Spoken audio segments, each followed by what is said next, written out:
Podem sentar-se. Lembrando, amanhã nós teremos missa somente às 6h25 da manhã e às 8h30 da manhã não haverá missa da noite. Hoje, como já tivemos a bênção do Santíssimo aqui no altar, nós teremos apenas o terço às 18h30. Peço então que ao redor da capela fique em silêncio a partir desse horário. Próximo sábado e domingo também horários habituais. Caros católicos, hoje é a festa de Corpus Christi, o corpo de Cristo. A Eucaristia é o centro da vida de cada um de nós, é o centro da vida da Igreja, é o centro de toda e qualquer sociedade e é também o centro de toda a humanidade, de toda a história da humanidade. Como sabemos, a Eucaristia é nosso Senhor Jesus Cristo realmente e substancialmente presente com seu corpo, sangue, alma e divindade. Mas, além disso, além desse fato, temos na Eucaristia os dois mistérios centrais de nossa redenção. Temos a encarnação do Verbo, porque durante a missa, com as palavras da consagração proferidas pelo sacerdote, sendo o sacerdote principal, nosso Senhor Jesus Cristo, Ele mesmo, as espécies do pão e do vinho são transubstanciadas no corpo e no sangue de nosso Senhor Jesus Cristo. Efetivamente, se olharmos, veremos pão. Se provarmos, sentiremos o gosto, o odor, a textura de pão, mas é verdadeiramente nosso Senhor Jesus Cristo, todo inteiro. Se olharmos para o cálice, após a consagração, após a transubstanciação, veremos vinho. O odor será de vinho, o gosto de vinho, textura de vinho, mas é verdadeiramente o sangue de nosso Senhor Jesus Cristo. Os nossos sentidos falham, mas sabemos que é nosso Senhor Jesus Cristo todo inteiro, porque Ele nos disse: isto é o meu corpo, este é o cálice do meu sangue, o meu corpo é verdadeiramente alimento, o meu sangue é verdadeiramente bebida. Portanto, temos aí esse mistério da encarnação do Verbo. E temos outro mistério, dentro do mistério da encarnação, que é nosso Senhor Jesus Cristo, vítima pelos nossos pecados. Sim, caros católicos, a Eucaristia é nosso Senhor e é nosso Senhor em estado de vítima, pois é na missa, renovação de seu sacrifício, que Ele se faz presente. Na Eucaristia, portanto, nosso Senhor, mesmo após a missa, mesmo na reserva eucarística que mantemos em nossas igrejas, mesmo aí, nosso Senhor está realmente, substancialmente presente, não há dúvida, e está presente em estado de vítima pelos nossos pecados. Claro, com seu corpo glorioso, sem sofrimento, mas em estado místico, sacramental de vítima. Assim, caros católicos, quem quiser participar de Cristo sacramentado deve saber que comunga de nosso Senhor Jesus Cristo. Deve saber então que a comunhão nos assimila a Cristo e nos assemelha a Ele. Desse modo, quem recebe o corpo de Cristo deve estar disposto a ser vítima também como nosso Senhor Jesus Cristo. Não falo de vítima aqui em sentido de vítima mística nos altos graus de santidade, mas de vítima no nosso cotidiano, em nossa simplicidade, com as nossas cruzes maiores ou grandes, maiores ou menores. Quem recebe o corpo de Cristo deve estar disposto a sofrer com Cristo, como cristão, e sofrer muito e carregar a própria cruz. É a vida católica e é, de fato, o que a comunhão bem recebida realiza em nós. Essa semelhança com Cristo, que é Cristo vítima. A Eucaristia, como dissemos, é o centro de tudo, caros católicos, e tudo na Igreja e no mundo. Mas na Igreja, de modo particular, tudo deve se voltar para a Eucaristia. A nossa vida espiritual, a nossa vida de oração, as nossas boas obras, a nossa penitência, tudo isso deve ser uma preparação para a Eucaristia e deve ser também consequência do corpo de nosso Senhor recebido dignamente. Os sacramentais, as bênçãos que a Igreja dá, tudo isso é voltado para a Eucaristia. Os outros sacramentos, cada um ao seu modo, também estão voltados para a Eucaristia. Eucaristia que não somente contém a graça, como contém o autor da graça, que é nosso Senhor, verdadeiro Deus e verdadeiro homem. A liturgia da missa, em particular, caros católicos, deve expressar cada vez melhor a presença real e o estado de vítima de Cristo.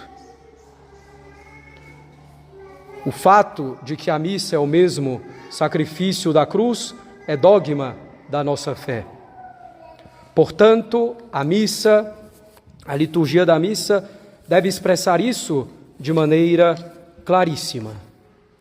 E é o que faz a liturgia tridentina, que se desenvolve desde os tempos do apóstolo São Pedro em Roma até os nossos dias de hoje, sem rupturas.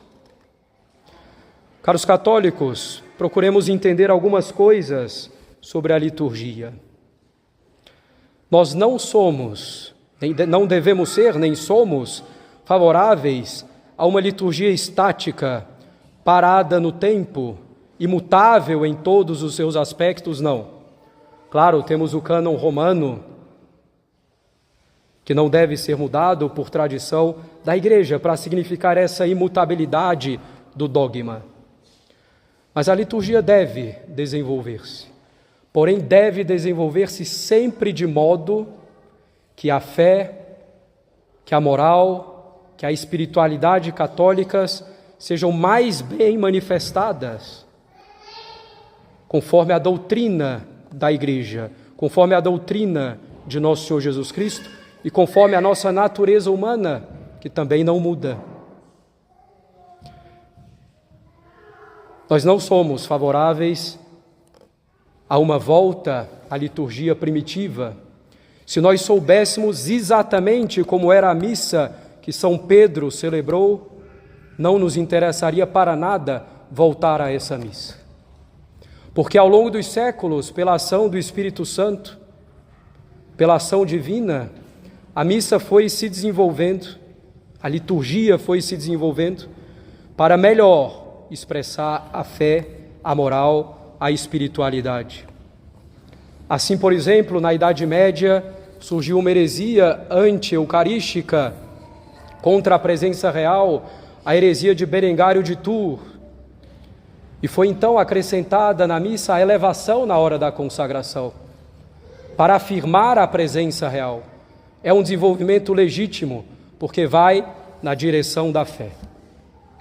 Todo desenvolvimento na liturgia deve ser um desenvolvimento no mesmo sentido da fé que a Igreja sempre ensinou, no mesmo sentido e com a mesma interpretação, jamais com outro sentido ou um sentido contrário e jamais com uma interpretação distinta. O desenvolvimento litúrgico, caros católicos, é como o desenvolvimento da doutrina.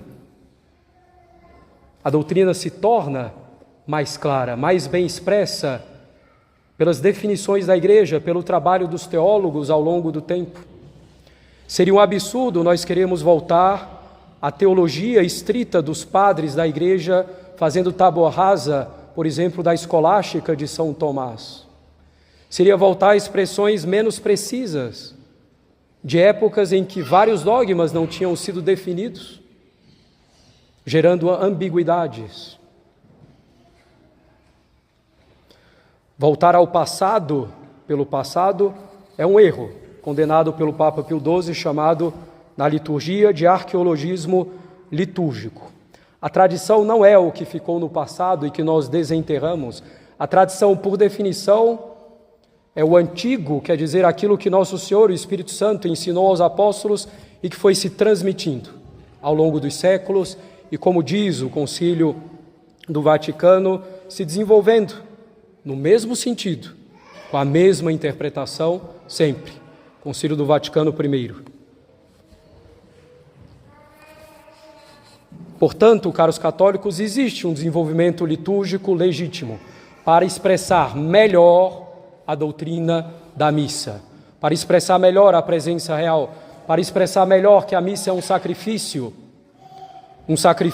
de adoração a Deus para reconhecer o seu domínio total sobre nós, um sacrifício de ação de graças por tudo aquilo que Deus nos deu, porque de fato tudo que somos e temos nos foi dado por Deus e gratuitamente. A missa é um sacrifício para pedir perdão pelos nossos pecados. E a missa é sacrifício para pedirmos as graças de que precisamos para a nossa santificação e salvação.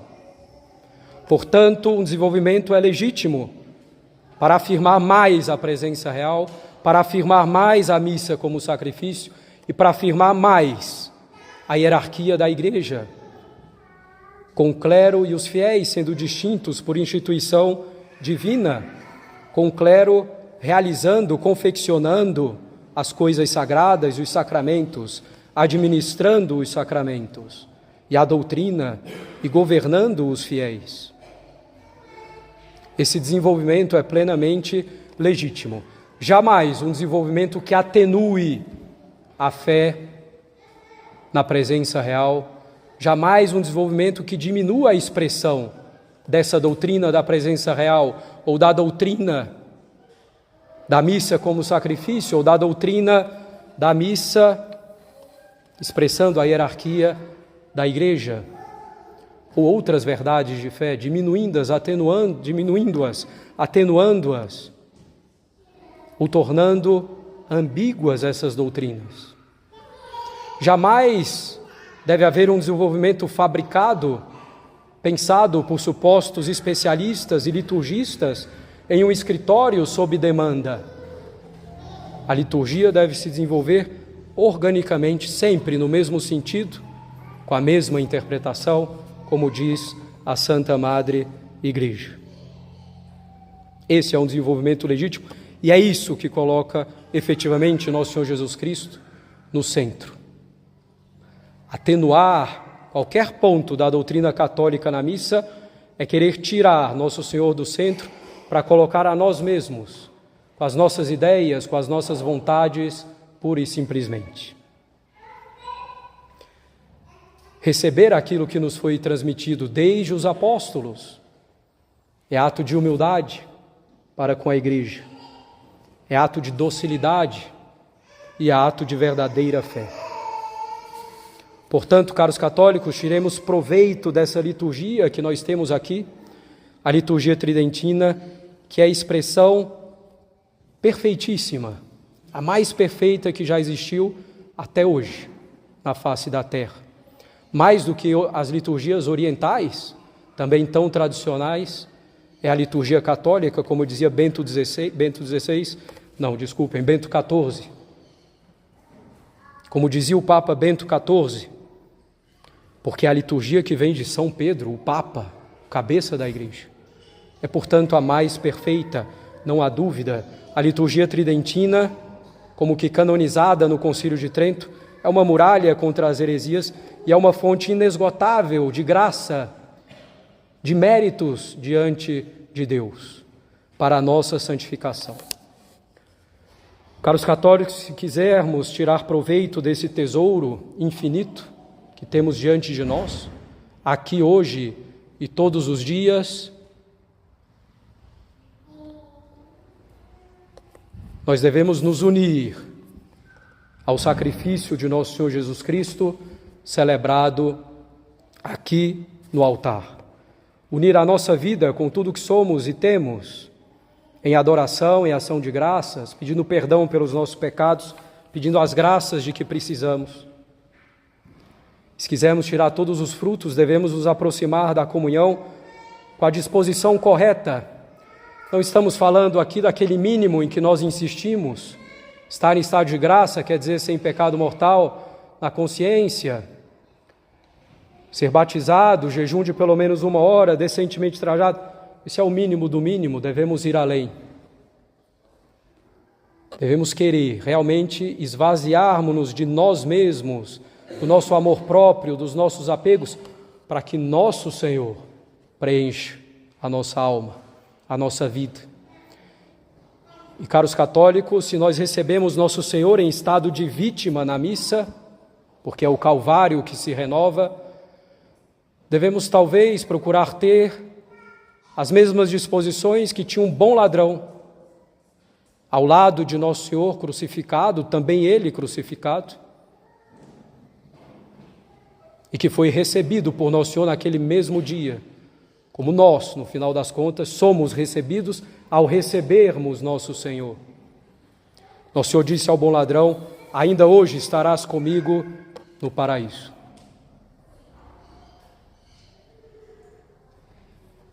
E lá estava nosso Senhor em estado de vítima, como agora, na comunhão no altar. E quais são as disposições do bom ladrão? Primeiro, uma fé viva, firme, inabalável. Lembremos-nos, o bom ladrão diz: Senhor, quando chegardes ao vosso reino, lembrai-vos de mim. Pedido simples, mas reconheceu nosso Senhor como Rei. Quando chegardes ao vosso reino. E reconheceu nosso Senhor como Rei por pura fé, porque era um rei ensanguentado, crucificado, cheio de chagas, de feridas, com sede, coroado sim de espinhos, sem a púrpura, desprezado, zombado, abandonado de praticamente todos, tratado como um verme, irreconhecível. Mas lá estava o bom ladrão que pela fé professou a realeza de nosso Senhor Jesus Cristo. Viu que era o Filho de Deus efetivamente. Como nós temos que ter uma fé profunda de saber que parece pão, tem gosto de pão, odor de pão, textura de pão, e o mesmo em relação ao sangue, que parece vinho, tem gosto de vinho, odor e textura de vinho, mas são o corpo e o sangue de nosso Senhor. É pela fé e devemos ter essa fé viva. Em seguida, caros católicos, devemos ter a disposição do bom ladrão, que é uma disposição de penitência. O bom ladrão se distingue do mal, não por ter roubado dos ricos e ter dado para os pobres, o que seria pecado igual. O bom ladrão se arrependeu dos seus pecados, dos seus roubos em particular. É penitente, reconhece que o seu sofrimento, que o seu castigo é justo, e por isso confia no perdão de Deus. Se nós queremos receber bem nosso Senhor vítima na Eucaristia, devemos nós ser penitentes, reconhecer e agradecer pelos sofrimentos da vida. São justos para os nossos pecados. Qualquer sofrimento, por maior que seja, é justo diante do mínimo pecado que tivermos cometido. Devemos então ser penitentes, humildes e, consequentemente, devemos ter, para não desesperar, confiança. O bom ladrão está nos últimos instantes da sua vida, nunca tinha sequer ouvido falar de nosso Senhor, talvez, ou ouvido pouco, mas confia a partir do momento que reconhece nosso Senhor como Rei, que reconhece como aquele que pode perdoar os pecados, como aquele que pode levar ao céu, ao seu reino. Portanto, caros católicos, tenhamos também grande confiança em nosso Senhor, que pode perdoar os nossos pecados e mais do que isso, nos santificar e nos levar ao céu. Portanto, tenhamos as mesmas disposições do bom ladrão: fé, penitência e confiança ao assistir à renovação do sacrifício de nosso Senhor Jesus Cristo, ao nos unirmos a Ele no ofertório, na consagração e na comunhão, se pudermos comungar, tirando proveito dessa liturgia perfeita. Em nome do Pai, do Filho e do Espírito Santo. Amém.